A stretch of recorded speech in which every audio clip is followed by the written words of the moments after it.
तो हाल ही में ना वृंदावन में एक ऐसी घटना हुई जिसने पूरे आध्यात्मिक जगत का ध्यान अपनी ओर खींच लिया।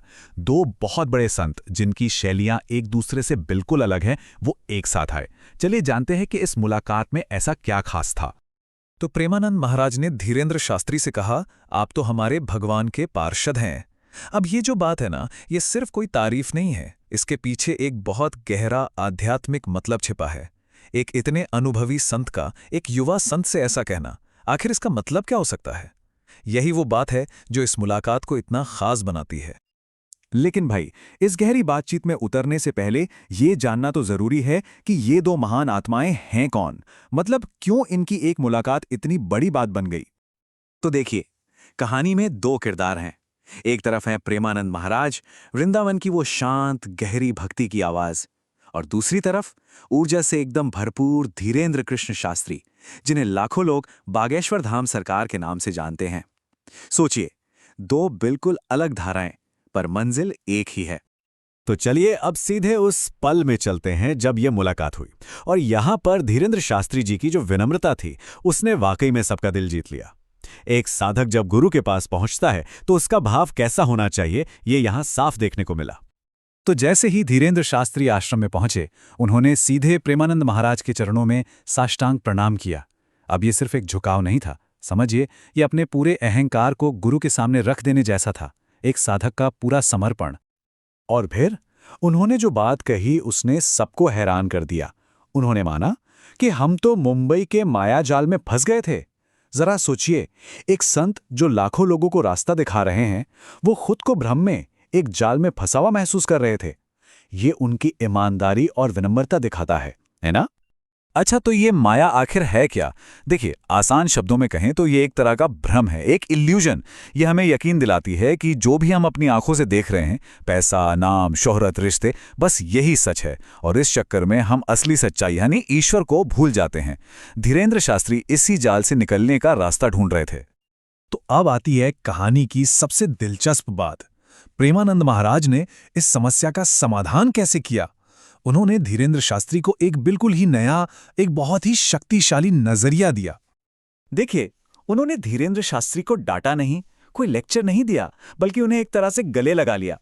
उन्होंने कहा, तुम माया में नहीं फंसे हो। अरे, तुम तो भगवान के पार्षद हो, उनके सबसे करीबी हो। अब ये पार्षद शब्द बहुत गहरा है। इसका मतलब होता है भगवान का वो खास दूत, उनका कोई अपना जो इस दुनिया में लोगों को रास्ता दिखाने के लिए ही भेजा जाता है। तो प्रेमानंद महाराज ने धीरेंद्र शास्त्री को उनकी असली पहचान याद दिलाई कि उनका काम सांसारिक नहीं बल्कि दिव्य है।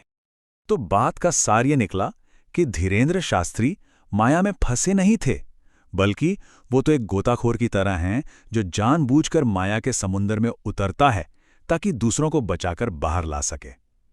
सोचिए, कितना बड़ा बदलाव है ये सोचने के तरीके में।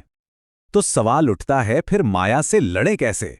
प्रेमानंद महाराज ने कहा, लड़ो मत, बस जहां भी जाओ भगवान के नाम की, उनके गुणों की गर्जना करो। मतलब जैसे शेर के दहाड़ से पूरा जंगल काम जाता है ना, ठीक वैसे ही हरि नाम की गर्जना सुनते ही माया खुद ब खुद भाग खड़ी होगी।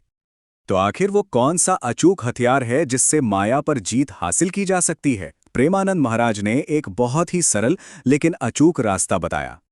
उन्होंने दो काम करने को कहा, बहुत ही सरल लेकिन बहुत शक्तिशाली। पहला, अपने कानों को भगवान की कथाएं सुनने में लगाओ, भागवत कथा सुनो। और दूसरा, अपनी जुबान को भगवान का नाम जपने में लगाओ। बस ये दो काम माया के हर जाल को काट सकते हैं। और महाराज जी ने ये बात बिल्कुल साफ कर दी कि इस कलयुग में इन दो उपायों के अलावा और कोई रास्ता है ही नहीं, कोई शॉर्टकट नहीं है। यही एकमात्र और सबसे पक्का मार्ग है। तो इस अद्भुत मुलाकात का अंत कैसे हुआ और हम सब के लिए, मतलब सुनने वालों के लिए, इसमें क्या संदेश छिपा है? चलिए ये भी समझते हैं। इस सुनते ही धीरेंद्र शास्त्री जी का चेहरा एकदम खिल उठा। उन्हें न सिर्फ अपने सवाल का जवाब मिला, बल्कि एक नई ऊर्जा, एक नया आत्मविश्वास भी मिला। उन्होंने कहा, बाबा, आपके दर्शन पाकर आनंद आ गया।